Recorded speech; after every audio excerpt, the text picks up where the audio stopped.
Today I'm continuing the discussion of manners for millennials, right? And if you've watched one of the previous videos, you heard me talk about this. And it's an area where I want to raise more awareness of this. I want to be very clear, if you're watching this is not about me attacking or guilting. It's about me, through my observation and the work that I do, pointing something out. You take it for what it's worth. If you want to discard it, that's fine. But I encourage you to think of what I'm saying and consider how is it impacting you and how may you possibly be doing this either in a positive or a negative way. My name is Ralph Keeson. Welcome back, or welcome if you're here for the first time.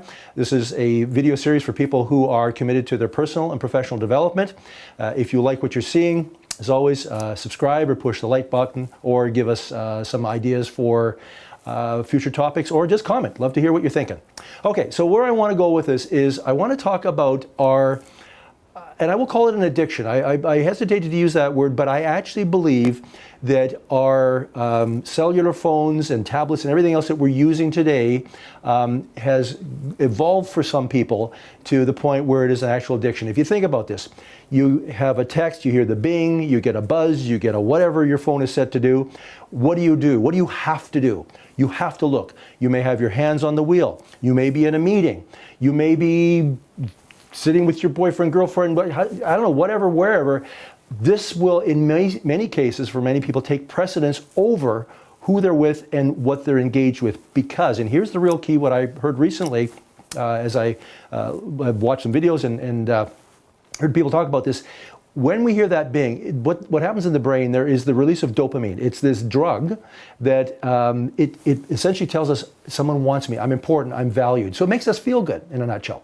And I think back years ago when I did some volunteer work with recovering alcoholics and drug addicts, it was very interesting, and I'm not comparing this to that, so just to be clear.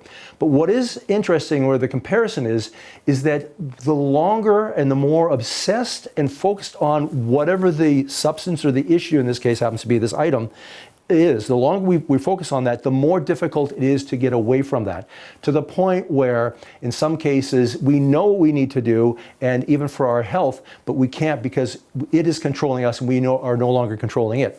So let me just elaborate very quickly where I think this whole discussion around using cell phones can actually affect your leadership reputation, or your ability to relate, or to lead, to communicate, and your brand.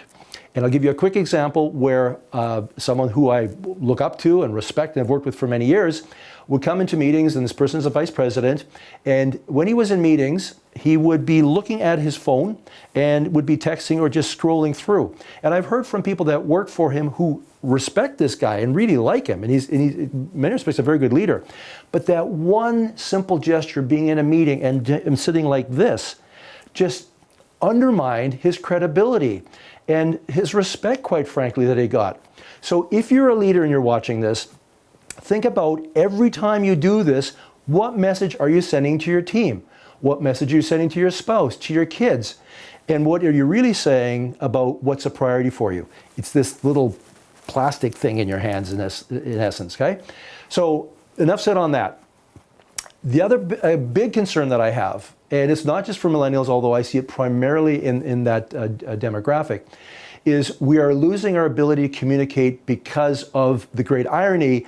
We communicate and we have text with no context. What we're doing is we're sending information, we're sending words, but we don't really understand the intent. So if you think about communication, and depending on the sources that you look at, but I think what we can agree on is anywhere between 80-20, 90-10, depending on the source again, that the majority of communication is nonverbal. In other words, it's this kind of stuff.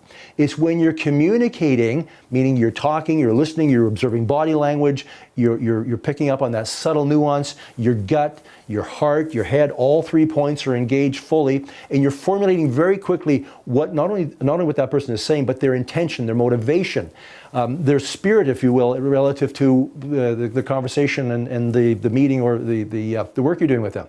So we need to look, right? And even to the point where if you're sitting at your workstation at the office and you're texting the person that is literally in the cubicle right next to you, why not, if it's an important issue, to avoid miscommunication, misunderstanding, or being perceived as being terse or disrespectful, put the phone down, walk over and say, hey, Susan, can I talk to you for a sec? Radical concept, but you know what? Talking to each other still works.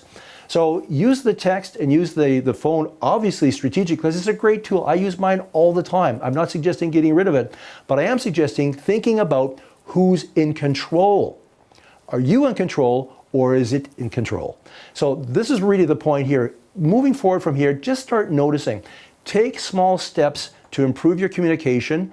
Use the phone wisely, use it strategically, but please don't miss the opportunity to connect human being to human being, because what hasn't gone out of style, and quite frankly, it will never go out of style, the way we are created as people is we have a need to communicate, we have a need to connect. Think of Maslow's hierarchy and other models, psychological models and frameworks that really unpack who we are as human beings. This is important stuff, guys. Use it as a tool and resource to enhance, but please don't use it as the dominant way to communicate, because what will often happen is you will be misunderstood, and the trust and the respect that we all crave to achieve may not only be lost, it may never be built in the first place.